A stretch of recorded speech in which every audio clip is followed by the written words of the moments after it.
The first week after I hung up my work apron, my son Charles looked me in the eye and said, "We don't need another mouth to feed in this house," then proudly found me a cleaner's job. I smiled, nodded, and folded my anger like laundry no one must see. I agreed to start, but I did not show. That tiny absence cracked his certainty like brittle glass. He thought age meant weakness. He forgot age also means patience. I whispered to myself, "You have underestimated your mother." By evening I told them softly, "Today was my last day at work. I am finally retired." Before we go deeper, where are you watching from today? Kindly hit like, comment, and subscribe to this channel for more. Charles's fork clattered. Jane's eyes widened, lips a perfect circle of shock. I expected a toast with the cheap wine we saved for special nights. Instead, silence spread across the table like spilled oil. "Retired." Charles's voice hardened. "You plan to sit here living off my paycheck?" The room's warmth turned thin and cold. Jane set down her glass with deliberate force. "Martha, people your age still work. My neighbor's mother bags groceries." Charles leaned forward, wearing his manager face. "Find a job tomorrow, anything. I won't feed a freeloader." That word stung like smoke in my chest. I studied his face, the face I once cradled against my shoulder. "You're right," I said, letting my shoulders sag. "I should have discussed this." He mistook grace for surrender. "Good," he said. "Start as a janitor at Whitfield Industries. Minimum pay. Be grateful." That night, through the thin wall, I heard them plan my fate as if I were furniture. "If she refuses," Jane whispered, "we'll take her pension and put her in a home." Their laughter was small and sharp, like coins tossed at a beggar's feet. I stared at family photos on my dresser. Graduations, weddings, holidays where we posed like harmony. Was kindness only good while it paid their bills? My heart cooled into something steady and bright. They wanted an old woman's surrender. They were about to meet her spine. At dawn I brewed tea, calm as a church bell. "You're right," I told Charles. "A woman should contribute. I'll take the Whitfield job." He puffed up, certain he'd won. He did not know Whitfield's corridors still remember my footsteps from other doors.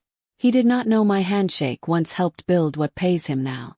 I wore the cleaner's jacket like costume and kept my eyes gentle.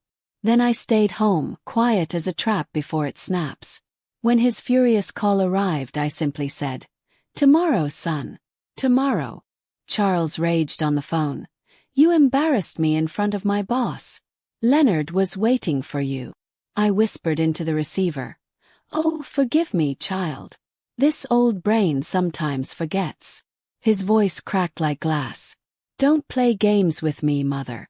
Tomorrow you'll be there by 7:45 sharp, or else." I held the phone away and smiled. He thought threats kept me small, but every harsh word only sharpened my resolve. Revenge doesn't roar. It waits, calm as water before the storm. As the house slept, I lay on my narrow bed staring at shadows dancing across the ceiling. 42 years of service, double shifts, weekends, every sacrifice poured into Charles's future. I remembered nights when he called crying about tuition and I promised, "Don't worry, son. I'll find the money." I always did.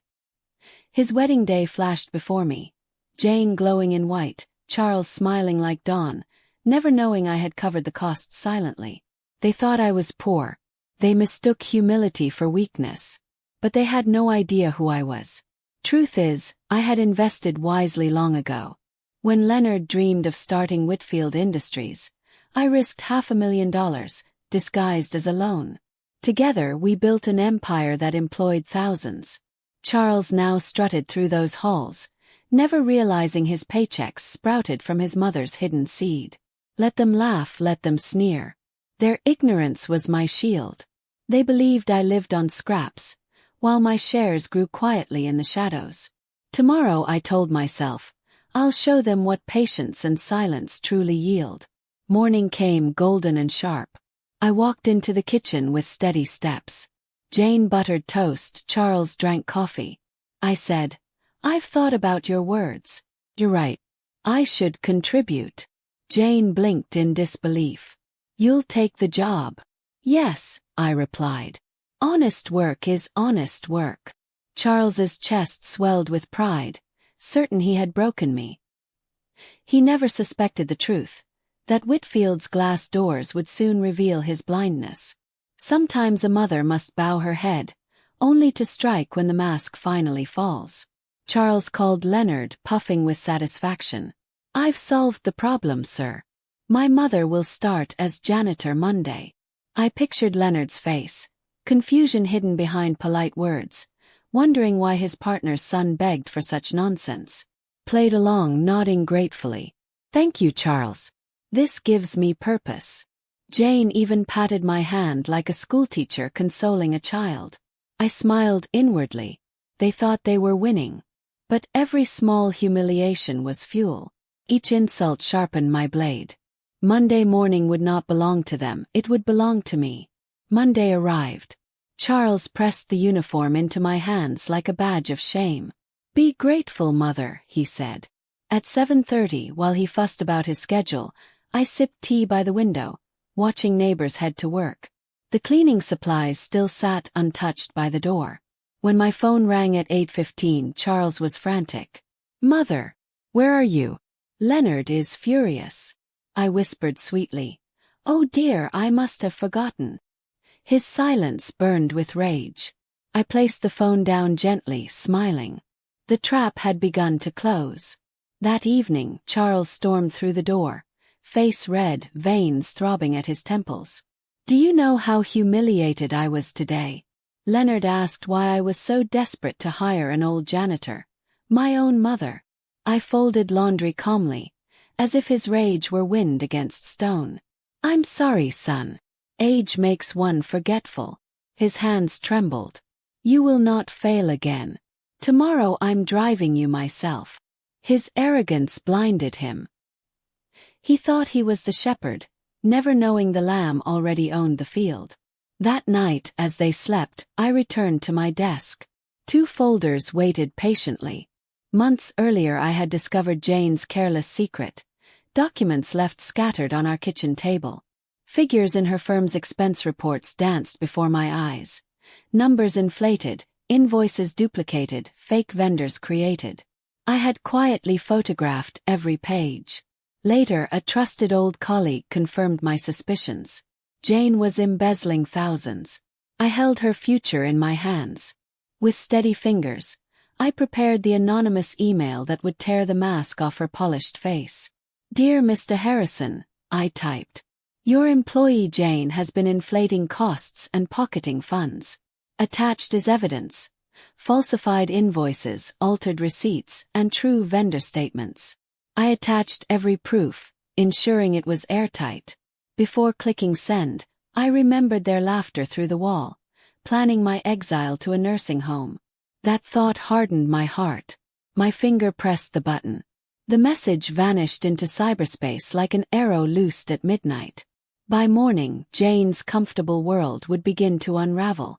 I leaned back, finally exhaling satisfaction. The sun rose, spilling gold through my window. By evening, the front door slammed, and Jane stumbled in, mascara running, blouse wrinkled. Martha, she cried, voice breaking. They've suspended me. Someone exposed me. I widened my eyes, feigning surprise. Suspended? For what?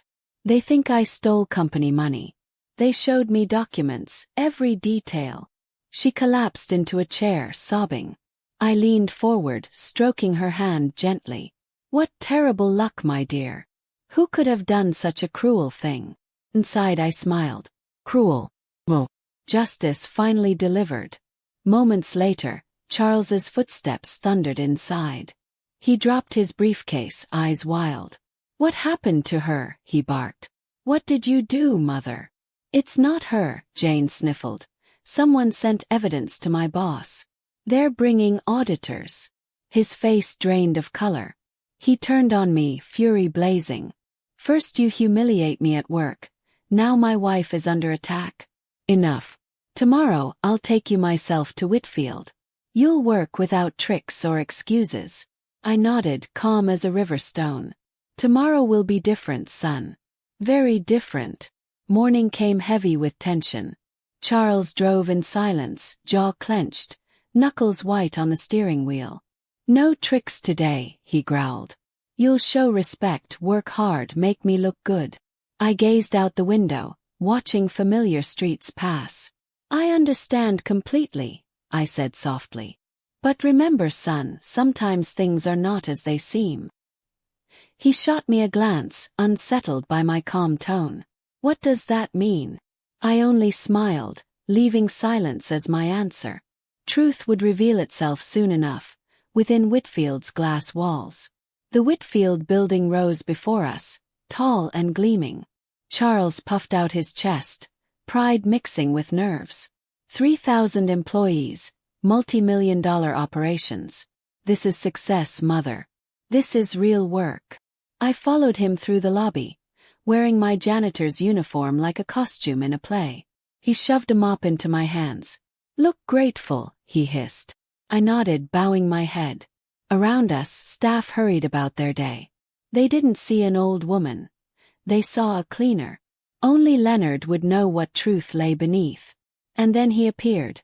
Leonard, silver hair sharp as steel, tablet in hand, making his morning rounds. Charles straightened, his voice smooth. Perfect timing, sir. This is my mother. She'll fill the janitor position. Leonard's eyes flicked to me, then froze. Recognition lit his face like fire. Charles, he said, voice low and dangerous. Do you know what you've done?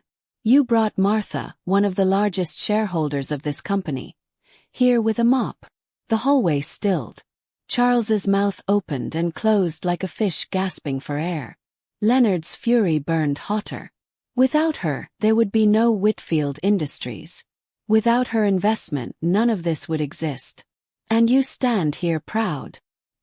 His words cracked like thunder across the marble floors. Employees turned, whispers spreading like sparks. Charles staggered backward, pale as ash. That's impossible, he stammered. Leonard's voice was final. Then you are fired immediately. Clear your office. Security will escort you. My son's briefcase slipped, thudding onto the floor. I laid down the mop, straightened my back, and finally let my mask fall. Leonard turned toward me, his anger softening instantly. Martha, my friend, what on earth is happening here? I met his eyes, letting decades of secrets finally breathe. My family believed I was poor, dependent. They thought they could decide my fate. I allowed them to think so, to see their hearts. Leonard shook his head in disbelief. Charles, your mother owns 35% of this company. She has funded your life all along. Charles collapsed into a chair, eyes wide, realizing the truth was heavier than any burden. I thought she was struggling, Charles whispered, his voice hollow. Factory work, odd jobs, that's what I believed. Leonard laughed without humor. Your mother could buy half this city. She chose to live simply. And you repay her with threats of nursing homes. I folded my hands calmly. Respect is not bought, Leonard. It is earned in how children treat their parents. Charles buried his face in his hands. Why didn't you tell me, mother? I stared at him with a steady gaze. I wanted to see your true character. Jane's disgrace soon entered the conversation like poison. Leonard raised an eyebrow. And your wife? Does she know what honesty means? Charles's head snapped up. You know. I nodded, voice quiet but sharp. I've known for months. She has been stealing from her company. Auditors now trace her every step. Charles's lips trembled. You exposed her. No, I corrected, she exposed herself. I merely ensured the truth found light. The silence afterward was heavy. My son now understood. His foundation was crumbling from both outside and within. Leonard stood, crossing to the window that overlooked the city. Martha, what do you want done here? Say the word, and I'll act. I shook my head gently. Nothing more than what has already been done. Justice carries its own weight. Charles looked at me desperately. Please, Mother, I can fix this. Give me another chance. I sighed, weary but firm. Respect was all I ever asked for. You failed at that long before money entered the story. His tears gathered, but no apology could rebuild broken trust. We left Leonard's office together, though our paths were no longer the same. Leonard's hand rested warmly on my shoulder. You'll always have a place here, Martha. I nodded, grateful. Charles trailed behind us, pale, shaken, stripped of the pride that once drove his voice. Employees whispered as security escorted him out. His fall was complete. My heart ached, but not from pity. Pain is the teacher children ignore until its lessons sear deep. For Charles, today was the first class in humility, and the tuition was heavy.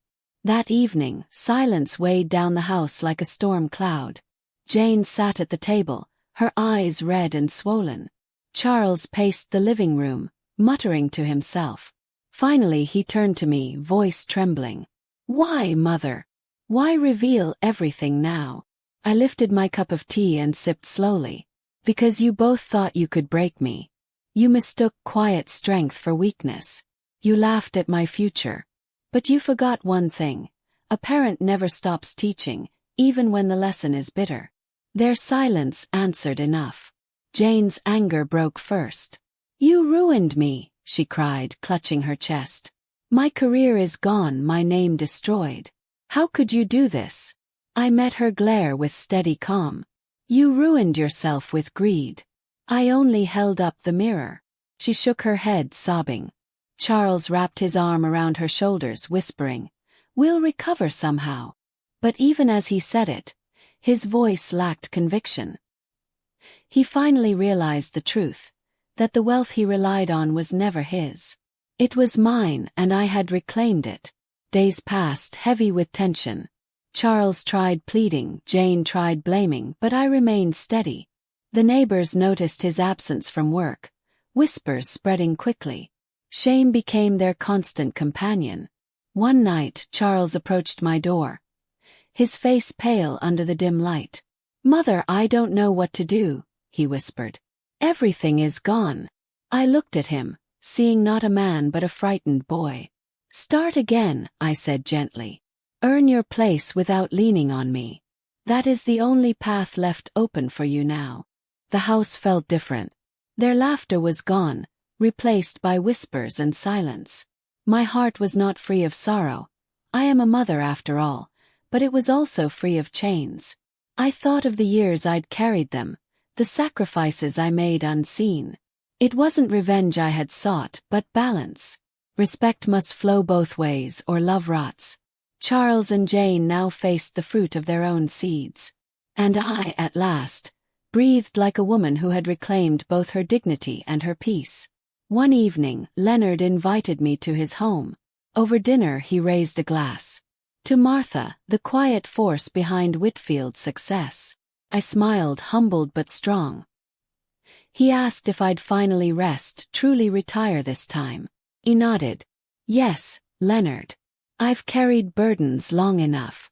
Now I will live on my own terms. My thoughts drifted back to Charles and Jane, crumbling in the ruins of arrogance. My story was not just about revenge, it was a lesson, and I hoped one day they would finally understand it. The morning after dinner with Leonard, I sat on the porch with my tea. The air felt lighter, the weight of hidden truth finally gone. Charles shuffled outside, eyes hollow, face drawn. Mother, he murmured, I can't find work. No one will hire me after what happened. I studied him quietly. Humility opens doors pride will never see. He lowered his gaze. I don't deserve forgiveness. My heart softened, but scars remained. Sometimes, lessons must leave marks to be remembered long after the pain fades. Jane avoided me for days, moving about the house like a ghost. One evening she finally spoke, voice cracked. Martha, they may arrest me. The auditors found everything. I could lose more than my job. I sighed deeply. Actions have consequences, Jane. You laughed when you thought I was powerless. You mocked my life. Now truth knocks at your own door. Tears rolled down her face. I never thought you had strength like this. I placed my cup down slowly. You never bothered to look close enough. Neighbors whispered when they saw Charles at home each day. Pride that once lifted his steps was gone, replaced by quiet shame. One afternoon he came to me, holding old photographs. "Mother, do you remember this? My graduation, my wedding." His voice cracked. "I see now you paid for it all." I touched the photo gently. "Yes, son. And I never asked for repayment. Only respect. But you gave me insults instead." His tears dropped onto the frame. "I was blind," I whispered softly. "Blindness has a cure, change." Though part of me ached to see my son broken, another part whispered relief. At last, truth had spoken louder than my silence. I spent evenings reading in peace, the house no longer echoing with arrogance. Jane withdrew into herself, and Charles wrestled with humility. Yet in the quiet I found healing. My dignity was restored, and with it freedom. They wanted to place me in a home to take my pension. Instead I reclaimed my power. The teacher they underestimated had finally given her greatest lesson. One morning Charles entered the kitchen with trembling hands. "Mother, I'm leaving. Jane will face her case, and I must find honest work somewhere far. I cannot keep living under your roof with this shame." His voice shook with defeat. I looked at him, heart heavy but resolute. "Go, Charles. Build your life again. And if you learn respect, one day you may return, not as a burden but as a man." He nodded slowly, eyes glistening. For the first time in years he truly listened. The day they left, silence wrapped the house like a blanket. Jane's footsteps faded, Charles's car drove away, and I stood by the window with a strange mix of sorrow and peace. They had mocked me, plotted against me, but in the end life had balanced the scales. I whispered a quiet prayer, not for revenge, but for their redemption. Parents never stop loving, even when love is bruised. My home felt empty, but it also felt safe, filled with the dignity they once tried to strip away. Weeks turned into months. Leonard often called, urging me to join board meetings, reminding me of my influence. I declined with a smile. "My time now is for rest, Leonard. For gardens, books, and grandchildren who still know how to love." He laughed warmly. "Martha, even in retirement, you remain the strongest among us." His words lifted me, but not with pride, only with gratitude. Life had tested me and I had survived. I had walked through fire and come out whole, carrying my dignity like a crown. Occasionally, news of Charles reached me. He struggled at first, working odd jobs, humbled by rejection. Jane faced trial, her name scarred forever. Yet beneath the sorrow I saw hope. Sometimes the hardest fall shapes the strongest rise. I prayed they would learn that wealth without respect is hollow, that arrogance builds houses with no foundations. My story was not about punishment but about teaching. The lessons cost them dearly, but perhaps one day they would thank me, even if only in silence, for letting truth speak. I often sat on the porch at dusk, watching the sky shift colors, thinking of the road behind me. 4 years I gave, quietly, endlessly, until they mistook silence for weakness. But when the moment came I rose, not with shouting but with truth. And truth is the sharpest weapon a parent can wield. I smiled to myself, knowing I had done what was needed. My dignity remained intact, and justice was served. Sometimes victory doesn't roar. Sometimes it simply sits with peace at sunset. And so my story closes. I am Martha, mother, worker, investor, survivor. I was mocked as a burden, threatened with exile, but I reclaimed my place with wisdom and patience. Charles lost his pride, Jane her schemes, but I gained something greater than gold, my respect. If you take one lesson from my tale, let it be this. Never underestimate quiet strength, for it carries storms in its silence. If you like this story, kindly like this video, subscribe to the channel, and share your thoughts in the comments.